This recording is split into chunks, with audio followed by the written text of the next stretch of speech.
When Silas Garrett rode down from the mesa after 4 days with the herd, smoke was rising from his chimney. He pulled the sorrel mare to a stop. For 3 years, that chimney had stayed cold. No supper smoke, no lamp glow, no second voice behind the door. Now a thin gray line climbed into the Texas sky. Silas stared, then rode faster. The ranch sat below red hills. Barn, chicken coop, house, everything sun-faded and still. But the gate stood open. Fresh broom marks crossed the porch. Through the front window, yellow light moved. A woman's shadow passed behind the curtain. He pushed the door open. Heat rolled over him. Beans simmered with salt pork. Cornbread browned inside the stove. Coffee boiled in a black pot. And a woman stood in his kitchen. She looked past 30. Dark hair pinned tight. Blue calico dress. Sleeves rolled above rough hands marked by work. She turned. "Mr. Garrett?" Silas kept one hand near his belt. "Who are you?" "Clara Hayes." She turned back to the stove. "You should wash. Supper's ready." 2 plates waited on the table. Not his everyday tin plates. The blue enamel ones Sarah had used. The ones Silas had wrapped in newspaper after burying her and their baby. If you have ever walked into a room and felt the past move before you, you know why Silas could not take another step. Clara lifted the bean pot. "Sit before you fall over." He should have ordered her outside. Instead, hunger pulled him to the washstand. He scrubbed dust from his face and hands, then sat across from the stranger. She served beans, cornbread, and coffee, strong enough to bite. Silas ate one mouthful, then another. The food tasted too much like a lived-in house. When his plate emptied, Clara filled it again. After the second cup, Silas leaned back. "Now tell me why you're in my house." Clara reached into her apron and placed a folded paper between them. Silas recognized the handwriting. His. 6 weeks earlier, after another night listening to wind push against empty walls, he had written to a matrimonial office in Kansas City. Not for a wife. His letter asked for a housekeeper willing to live remote, work hard, and accept room and board. No promises. No courtship. Clara tapped one line. "Your letter said mid-July." Silas read it. "It says housekeeper." "I know. Then why did they send you?" "They made a mistake." Her fingers tightened around the page. "I spent my last dollar getting here." Silas looked at her cracked boots and the small carpet bag beside the wall. That was all she had. "No money back?" She did not answer. He rubbed his jaw. "There's a room behind the kitchen." Clara looked up. 6 months, he said. "Trial arrangement. Either of us can end it." "All right. I'll pay wages when I can. Room and board will do." He showed her the narrow room that had once been Sarah's sewing space. The old iron bed remained. So did the singer machine. A spool of faded thread still waited beside it. Clara noticed everything. She asked about nothing. She set her bag on the mattress. Silas stayed in the doorway. "Why come this far?" Clara unlaced one boot. "Same reason you wrote the letter." He said nothing. She looked at him. Got tired of hearing one person breathe in a dying place. That night, Silas lay awake in the bedroom he had shared with Sarah. Through the thin wall came one cough, then another. For the first time in years, his house made human sounds after dark. At dawn, coffee woke him. Clara had already fed the chickens. She had also named them. Betty, Mabel, and Red. Their livestock. Betty disagrees. Silas almost smiled. After breakfast, Clara handed him a list. South fence broken. Roof leaking. Porch step rotten. Cistern low. Henhouse weak. Garden ground hard. He read it twice. "You walked the whole property?" "Yes." "Why?" "So I'd know what I was staying for." By noon, they stood at the south fence. 12 cedar posts needed replacing. Silas carried tools. Clara dragged the first post from the barn, then the second. By the 7th, her palms had split. He saw blood on the wood. Enough. She kept walking. "Clara." She looked back. "You fixing this fence alone?" He stared at her. "No." "Then stop wasting daylight." They worked until the sun dropped low. At the water bucket, Silas handed her the dipper. Their fingers touched. Clara's eyes dropped to his left hand. to the pale band where a wedding ring had once been. She did not ask. But when she looked up again, Silas knew the question had already entered the house with her. By the end of the first week, Clara's footsteps had become part of the house. She rose before sunrise. Coffee came first. Then eggs, biscuits, broom strokes, and stove wood stacked by the wall. Silas still woke early, but sometimes he stayed in bed listening. The house no longer sounded abandoned. One morning, he found his torn work shirt drying on the porch rail. The shoulder seam had been stitched tight. Inside, Clara had moved the tin cups closer to the stove and shifted the cornmeal crock beside the biscuit tin. The kitchen worked better this way. His eyes moved to the mantel. Sarah's photograph stood upright. Silas stopped. He had hidden it in a drawer 2 years earlier. Clara stood at the wash basin with her back to him. She did not turn. He picked up the walnut frame. Sarah's young face looked back at him. Then he returned the photograph to the mantel. Standing. That afternoon, Clara ruined the coffee. She took one sip and made a face. Silas tasted his. Could strip paint. Thought you liked it strong. I like coffee, not axle grease. Her mouth twitched. His did too. For 1 second, the kitchen almost held laughter. A few days later, Silas carried a dusty mason jar from the barn. He set it beside Clara while she rolled biscuit dough. Inside were paper seed packets tied with string. Her hand stopped. Garden, he said. She lifted one packet. Kentucky Wonder Beans. SG 1874. Sarah Garrett. Then tomatoes. Then squash. All 10 years old. Silas stared at the table. She never planted them. Clara closed the jar. I will. He stepped outside before she could see his hands. Behind the chicken coop, Clara struck the hard red clay with a hoe. The blade bounced. Silas returned carrying stove ash. He dumped it over the plot. Clara looked at him. He brought another bucket, then another. They worked the ash into the soil until the ground loosened enough for roots.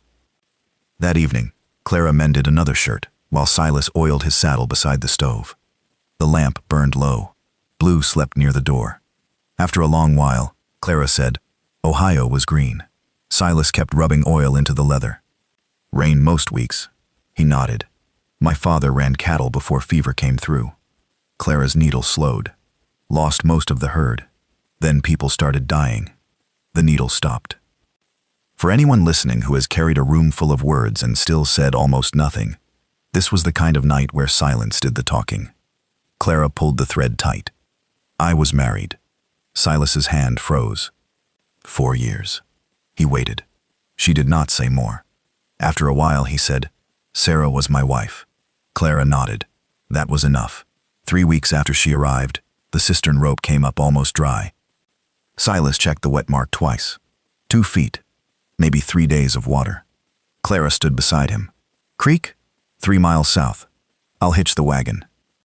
By 7, they were rolling through white heat with 4 empty oak barrels. The creek had shrunk to a narrow ribbon through sand. They filled 1 barrel, then another. Each took nearly 40 minutes. Clara sat on a flat rock, bonnet in her lap. Finally, she spoke.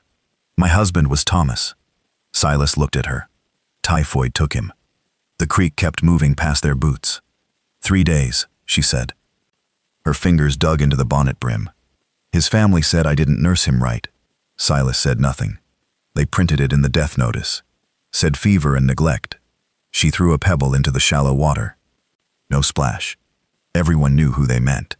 Silas gripped the barrel rim. Sarah died giving birth. Clara turned. Our daughter too. The words came flat. He stared at the water. Baby was turned wrong. His jaw tightened. Sarah kept asking me to save her.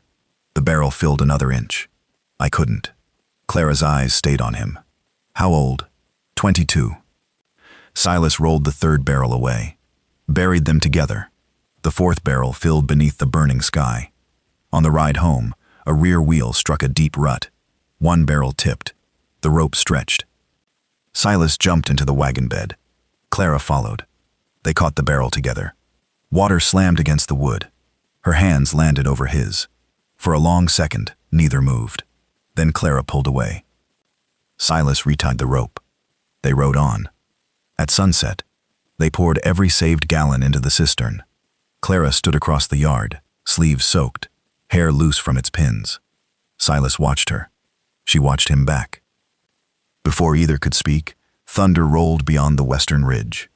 Clara turned toward the darkening sky, and Silas saw her hand tighten around the pump handle.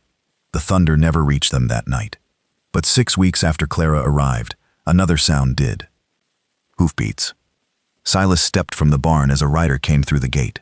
Letter for Mrs. Clara Hayes. Clara dropped her hoe. The envelope came from Dayton, Ohio. She signed for it with a shaking hand. Then she went inside. An hour later, Silas found her sitting at the kitchen table. The letter lay open. Her face had gone pale. He cooked beans, set 2 plates down. She ate 3 bites. That night, Clara carried the letter to the porch.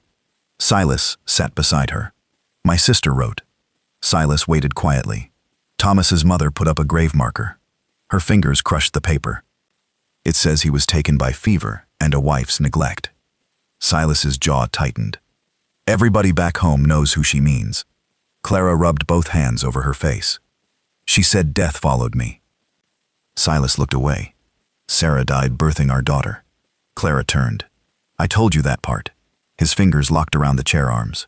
I didn't tell you she kept asking me to save the baby. His voice dropped. I promised I would. Clara said nothing. She died first. The baby came after. He swallowed. I held the child anyway. I named her Grace. Silas stared at his hands. For 10 years I kept thinking there had to be something I should have done. Clara unfolded the letter. I thought the same about Thomas.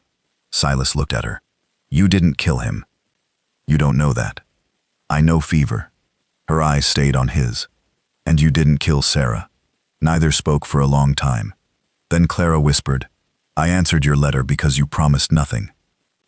Silas turned back. I thought that meant I could stay and keep you outside the locked door.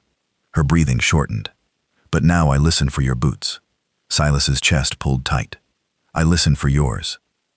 Clara stood. I'm staying. He rose slowly. You sure? No. At this point, the story takes a powerful turn. Clara has finally stopped treating this ranch as a temporary escape, and Silas has admitted that he has been listening for her just as much as she has been listening for him. What makes this moment hit harder is that neither of them came here looking for romance. They came carrying grief, guilt, and the weight of people they had lost. Clara believed Thomas's death followed her, while Silas spent 10 years blaming himself for Sarah and their baby's deaths.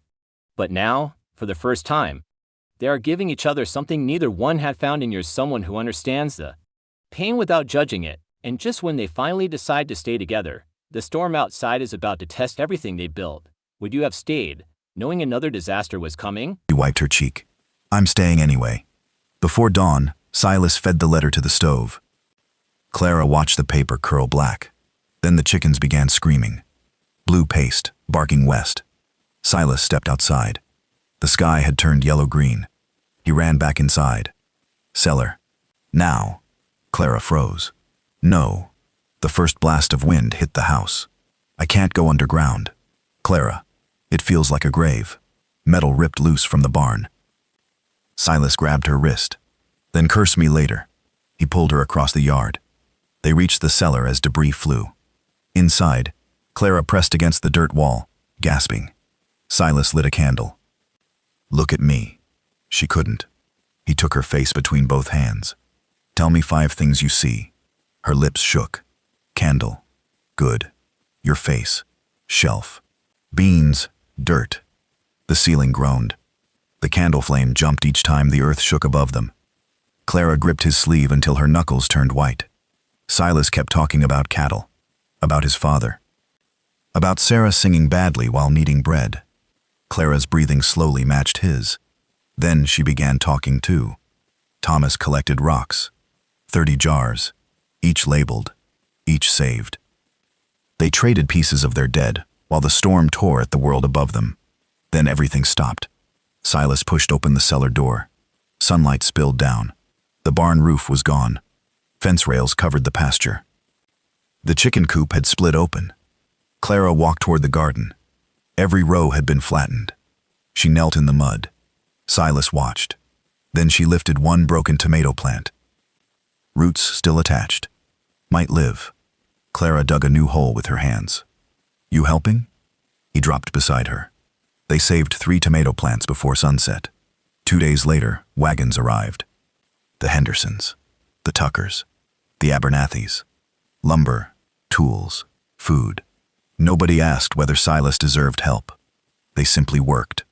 3 days later, the barn had a roof. The fence stood straight. The porch step no longer sagged. That evening, Silas sat beside Clara.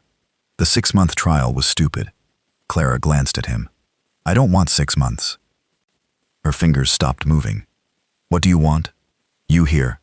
Silas swallowed. Permanent. Clara looked toward the 3 tomato plants. I set 2 plates the first night. She placed her hand beside his. I wasn't planning to leave. Before sunrise the next morning, Silas carved 2 names into the beam above the door. S. Garrett. Then beneath it, C. Garrett. Clara came outside barefoot. She touched the fresh letters. That official enough? Her mouth lifted. Almost. She handed him his hat. We need more seeds. Silas laughed.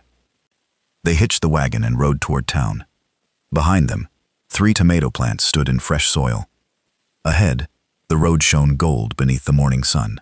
And that's what makes Silas and Clara's story so powerful. What began as a simple housekeep arrangement became something neither of them expected.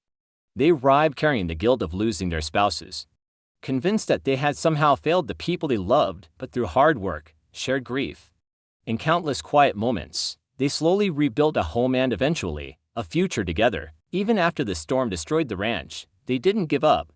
They replanted the garden, rebuilt the barn, and chose to stay. That final decision matters because neither Silas nor Clara was looking for a perfect life, they were looking for a reason to keep living. And together, they found one.